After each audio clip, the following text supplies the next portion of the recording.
ہم نے رب کے حکموں کو توڑا، ہم نے پرواہ ہی نہیں کی۔ ہم سمجھے دنیا میں آئے ہیں تو ہماری دنیا ہے، آوارہ ہوں، خواہشات نفس کے مطابق زندگی گزاریں، آنکھیں بے حیائی میں لگی رہیں، سوچیں آوارگی میں لگی رہیں، کان نغمے سنتے رہے، زبان جھوٹ بکتی رہی، ظلم و جبر کا بازار گرم رکھا، عصمتیں عزتیں پامال کرتا رہا، لوگوں کا مال لوٹتا رہا، حق غصب کرتا رہا، کلیجی اور دل چیرتا رہا، لوگوں کو زخمی کرتا رہا، لوگوں کے جذبات سے کھیلتا رہا، پرواہ نہیں کی کہ یہ دنیا ہے، امتحان گاہ ہے، چند دنوں کے لیے آئے ہیں، اللہ کے حضور پیش ہونا ہے، عملوں کا حساب ہونا ہے۔ اب جب وہ دیکھیں گے کہ ہمارے ساتھ کیا ہونے والا ہے تو ان کے چہرے پہلے بگڑ جائیں گے۔ کیوں؟ وہ گمان کریں گے کہ ان کی ریڑھ کی ہڈی توڑ دی جائے گی، ایسے عذاب آئیں گے جس طرح کسی کی ریڑھ کی ہڈی ٹوٹ جائے تو اس کا چہرہ شگفتہ گلاب تو نہیں ہوتا، اس کا چہرہ جو ہے وہ تو کس قدر مرجھایا ہوا ہوتا ہے۔ تو اللہ ارشاد فرماتا ہے اس طرح ان کے چہرے ہوں گے۔ ابھی عذاب آیا نہیں ہے لیکن چہرے پہلے ہی اترے ہوئے ہوں گے، اور جب عذاب کی بھٹی میں ڈالے جائیں گے، اللہ اکبر، اور وہ سخت عذاب، حضور نے جبریل امین سے پوچھا مجھے جہنم کے عذابوں کا ذکر سناؤ۔ عرض کی حضور سب سے ہلکے عذاب کی کہانی سناتا ہوں، اور وہ یہ کہ جہنمی کے پاؤں میں آگ کا جوتا رکھا جائے گا، باقی پورا بدن اس کا سلامت ہوگا۔ یہ سب سے ہلکے عذاب کی کیفیت ہے۔ اب پاؤں میں آگ کا جوتا ہوگا، حدت، گرمی، شدت اتنی ہوگی کہ دماغ پگھل کے ناک اور کانوں کے راستے سے باہر آ جائے گا۔ پاؤں میں رکھے ہوئے جوتے کی گرمی دماغ کو ایسے چڑھے گی کہ وہ پگھل جائے گا اور ناک اور کانوں کے راستے سے باہر آ جائے گا۔ تو اللہ کے عذاب کے خوف سے چہرے بگڑ جائیں گے، حالت سلامت نہیں رہے گی۔ یہ بات ذہن میں رکھیں کہ اللہ جس کو جہنم میں ڈالے گا اس کو اس صورت میں نہیں ڈالے گا، یہ محمدی صورت ہے، یہ شکل اس کی چھین لی جائے گی اور اس کی شکل بڑی کر دی جائے گی۔ اس کا ایک ایک دانت احد پہاڑ جتنا ہوگا۔ احد پہاڑ کا پھیلاؤ 15 کلومیٹر پہ ہے، 15 کلومیٹر کا ایک دانت، اور 32 دانت کتنے ہوں گے تو منہ کتنا بڑا ہوگا۔ اس کو اتنا بڑا اس لیے کیا جائے گا تاکہ وہ عذاب کی تکلیف زیادہ سہے۔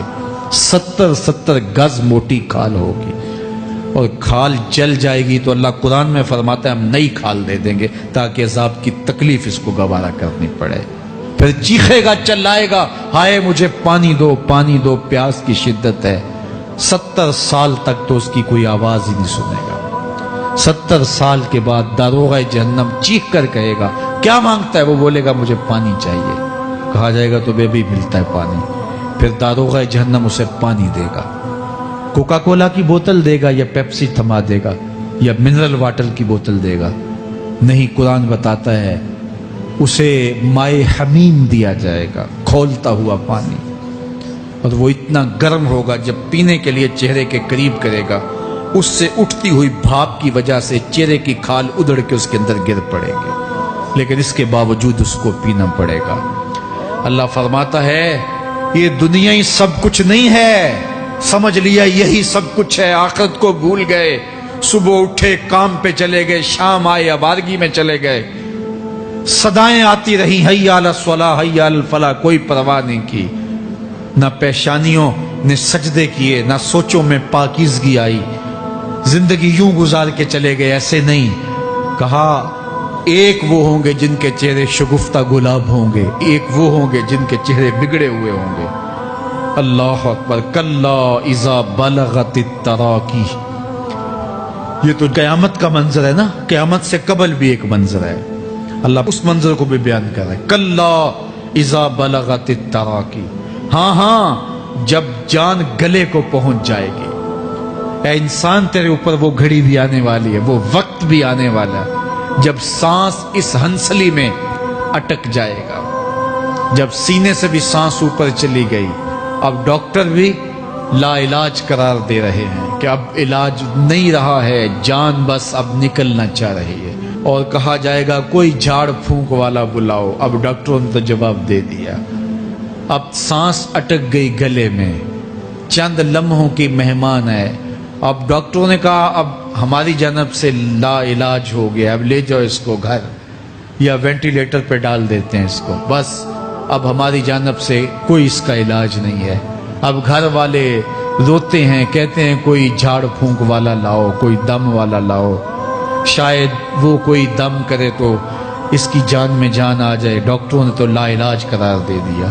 وَظَنَّ عَنَّهُ الْفِرَاقُ، اللہ فرماتا ہے یہ تو جھاڑ پھونک والے کو ڈھونڈ رہے ہیں، لیکن جس کی سانس یہاں اٹکی ہے وہ سمجھ گیا ہے اب موت آ گئی ہے، اس کو یقین ہو گیا ہے کہ اب موت کے لمحے آ گئے ہیں، اب میں بچ نہیں پاؤں گا، اب آنکھیں تاڑے لگی ہوئی ہیں۔ وَالْتَفَّتِ السَّاقُ بِالسَّاقِ، پنڈلی پہ پنڈلی چڑھ رہی ہے۔ جب موت آ جاتی ہے تو پھر پنڈلی سے پنڈلی لپٹ جاتی ہے، اس کو پھر جدا کرتے ہیں اور جدا کر کے دونوں انگوٹھے باندھ دیتے ہیں تاکہ پنڈلی کے اوپر پنڈلی نہ چڑھے۔ اللہ وہ منظر بیان کرتا ہے، صاحب یہ وقت آنے والا ہے جب دونوں انگوٹھے باندھ دیے جائیں گے، جب ناک میں روئی ٹھونس دی جائے گی، جب چٹے لباس میں کفن دیا جائے گا، جب غسال کے سامنے بے بس پڑے ہوں گے، وہ چاہے یہ بازو اٹھائے چاہے یہ بازو اٹھائے، گرم پانی ڈالے یا سرد پانی ڈالے، جب بس پڑے ہوئے ہوں گے جو ہے وہ غسل دینے والوں کے، اور ناک میں روئی ہوگی اور دونوں انگوٹھے آپس میں بندھے ہوں گے۔ یہ محل، یہ ماڑی، یہ کوٹھیاں، یہ بنگلے جس کو سویر شام لگ کے حلال حرام کی تمیز کیے بغیر بنایا تھا، غوث اعظم رضی اللہ تعالیٰ عنہ بولے مکان بنا رہا ہے، بسیں گے اور حساب تو جا کے دے گا، اور یہ تو ایک رات بھی تجھے اس گھر کے اندر نہیں رکھیں گے کہ چلو ایک رات مہمان رکھ لیں۔ کہتے ہیں نہیں نہیں، مہمانوں نے بھی جانا ہے تو جلدی کرو، اس کو سپرد کراؤ، وہ تو تیرا لباس بھی پھاڑ کے اتاریں گے، خود غسل دینے کے لیے تیار بھی نہیں ہے، تجھ سے خوف آنے لگا ہے۔ جاندی واری ڈرونا بنے ہوتے، ہاتھ نہ لاندے ڈر دے، جنہ لئی تو پاپ کمائے اج کتھے نہیں تیرے کر دے۔ آج تو وہ تیرے ساتھ تجھے غسل دینے کے لیے آمادہ نہیں ہے۔ وَالْتَفَّتِ السَّاقُ بِالسَّاقِ، جب پنڈلی پہ پنڈلی چڑھنے لگ جائے گی، إِلَىٰ رَبِّكَ يَوْمَئِذٍ الْمَسَاقُ، اس دن تیرے رب کی طرف ہی لوٹ کے جانا ہے۔ فَلَا صَدَّقَ وَلَا صَلَّىٰ، اس نے نہ تو سچ مانا اور نہ نماز پڑھی، وَلَٰكِنْ كَذَّبَ وَتَوَلَّىٰ، ہاں جھٹلایا اور منہ پھیر کے چل پڑا۔ ثُمَّ ذَهَبَ إِلَىٰ أَهْلِهِ يَتَمَطَّىٰ، پھر اپنے گھر کو اکڑتا ہوا چلا۔ اولا لَكَ فَأَوْلَىٰ ثُمَّ أَوْلَىٰ لَكَ فَأَوْلَىٰ، تیری خرابی آ پہنچی، ہاں تیری خرابی آ پہنچی۔ اَيَحْسَبُ الْإِنسَانُ أَن يُتْرَكَ سُدًى، انسان دنیا میں یہ گمان کرتا ہے اس کو سدا چھوڑ دیا جائے گا۔ سدا عربی میں ایسے اونٹ کو کہتے ہیں جس کی مہار کسی کے ہاتھ میں نہ ہو، شترے بے مہار، جہاں مرضی جس گھاٹ سے چاہے پانی پیے، جہاں سے مرضی چارہ لے، تو شترے بے مہار کو کہتے ہیں سدا۔ تو یہ انسان بھی گمان کرتا ہے کہ میں بھی سدا ہوں، مجھے کوئی کیوں پوچھے، میرے جذبات پہ کوئی کیوں قدغن لگائے، مجھے کیوں روکے کوئی۔ بالخصوص جوانی کے ایام کے اندر جوان کو بڑا ہوتا ہے کہ کوئی مجھے کیوں، وہ تو ماں باپ کے کہنے میں بھی نہیں آنا چاہتا، وہ کہتا ہے کیوں مجھے روکتے ہیں، میری جوانی ہے، میرے جذبات ہیں، مجھے آزادی سے جینے دو، کیوں میرے راستے میں رکاوٹ بنتے ہو، میں سدا ہوں۔ اللہ فرماتا ہے نہیں، ایک اونٹ تو سدا ہو سکتا ہے، جس کو میں نے اشرف المخلوقات بنایا ہے اس کو تو سدا نہیں چھوڑوں گا، اس کو تو پابند بناؤں گا حکام کا۔ اب وہ کہتا ہے کہ نہیں نہیں، یہ کیسے دوبارہ اٹھائے جائیں گے؟ اب دوبارہ وہی بات پھر آ گئی، الم یک نطفۃ من منی یمنا، اللہ فرماتا ہے ایک بوند تھی نا، پانی کا ایک قطرہ تھا جو رحم مادر میں رکھا گیا، ثم کان علقہ، پھر وہ پانی کا قطرہ لوتھڑا بنا، فخلق فسوی، پھر اللہ نے اسے پیدا فرمایا اور پھر ٹھیک ہموار کیا، فجعل منہ الزوجین الذکر والانثی، پھر اس سے وہ جوڑ بنائے، کوئی مرد بنایا کوئی عورت بنائی۔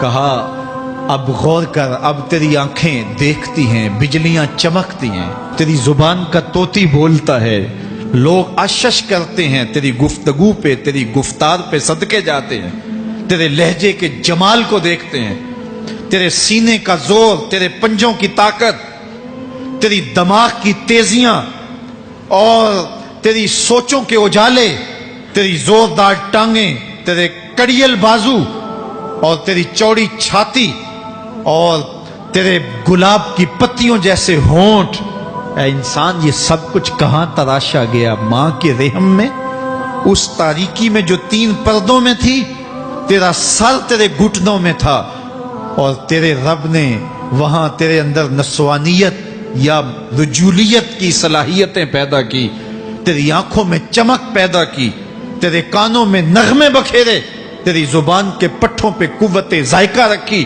تجھے بولنے کی صلاحیت دی، تیرے پنجوں میں زور رکھا۔ آج تو مفتی شہر ہے، آج تو علامۃ الدہر ہے، آج تو قاضی القضات ہے، آج تو منسٹر ہے، آج تو وزیر اعظم ہے، آج تو پہلوان ہے، آج تو شہزادہ ہے، آج تو بادشاہ ہے، آج تو زوراور ہے، آج تیری طاقت کے کیا کہنے؟ آج شیروں کو تو نچا لیتا ہے، ہاتھیوں کو تو بٹھا لیتا ہے، آج تو بڑا زوراور گھڑ سوار ہے، آج تیری طاقت کے کیا کہنے؟ تو کشتی کرتا ہے، زمانہ دیکھنے آتا ہے، آج تیری طاقت کے شوہرے ہیں، تیری عظمت کے تنتنے ہیں، لیکن انسان تو ایک ناپاک قطرہ تھا اور رحم مادر میں تھا۔ تیرے اندر یہ رنگ کس نے بھرے؟ تیرے کانوں میں نغمے کس نے رکھے؟ تجھے دماغ کی قوتیں کس نے دی؟ زبان کو بولنا کس نے سکھایا؟ آنکھوں میں توانائیاں کس نے رکھی؟ تیری زبان کا طوطی بولتا ہے، یہ سلیقے کس نے دیے؟ پھر اللہ فرمایا، کتنا زوردار بیان ہے، الیس ذالک بقادر علی ان یحیی الموتى، جو ماں کے پیٹ میں ایک نطفے کو ایک خوبصورت انسان بنا سکتا ہے، ہڈیوں کو جوڑ کے دوبارہ انسان نہیں بنا سکتا؟ کیا وہ دوبارہ تجھے کھڑا نہیں کر سکتا اپنے سامنے پیش ہونے کے لیے، جس کے حکموں کو تو نے توڑا ہے، جس کے فرامین کا تو نے مذاق اڑایا ہے؟ کیا وہ اتنا ہی بے بس ہے کہ اپنے حضور تجھے جو ہے وہ کھڑا ہی نہیں کر سکتا ہے؟ جس رب نے تجھے ماں کے شکم میں شکل دی، حضرت شیخ فرید الدین عطار بولتے ہیں، سانے کستی سلاتی می شود، ایسا کاریگر ہے مٹی سے بادشاہ بنا ڈالتا ہے۔ اس نے مٹی سے دارا و سکندر بنائے، اس نے مٹی سے جو ہے وہ رستم و سہراب بنائے، اس نے مٹی سے کیا کیا بنا دیا جو مٹی سے بادشاہ بنا سکتا ہے، جو نطفہ رحم مادر سے جو ہے وہ شکل اور صورت اور رنگ اور جمال بنا دیتا ہے۔ تیری صورت نکھرتی ہے، تیرے ہونٹ گلابی ہیں اور تیری نرگسی آنکھیں ہیں، تیرے ریشمی بال ہیں اور تیری خوبصورت رنگت ہے، تو چال چلتا ہے تو لگتا ہے قیامت چل رہی ہے، تیرا قد رانا جو ہے وہ صنوبر کو شرماتا ہے، تیری گفتار کے تنتنے ہیں۔ جس نے اتنی خوبصورت شکل ماں کے رحم میں بنائی، کیا وہ ہڈیوں کو جوڑ کے دوبارہ انسان نہیں بنا سکتا؟ وہ دوبارہ انسان بنائے گا اور پھر تجھے اپنے حضور کھڑا کرے گا۔ اور ایک حدیث میں آتا ہے، اللہ بندے کو اپنے حضور کھڑا کرنے کے بعد اپنے سامنے سے ہٹنے نہیں دے گا جب تک 5 سوال نہیں پوچھ لے گا۔ ان عمرہ ہی فیما افنا ہو، اس کی عمر کے بارے میں پوچھے گا، کہاں ضائع کی؟ میں نے تجھے زندگی دی، 60 سال 70 سال 40 سال 50 سال، اس زندگی کو کہاں گزار کے آیا ہے؟ ان شباب ہی فیما ابلا ہو، اس کی جوانی کے بارے میں پوچھا جائے گا، جوانی کہاں گزار کے آیا ہے؟ مجنوں تو نہیں بنا رہا، خواہشات کا اسیر تو نہیں ہو گیا، دیوانوں کی طرح زندگی تو نہیں گزار کے آ گیا؟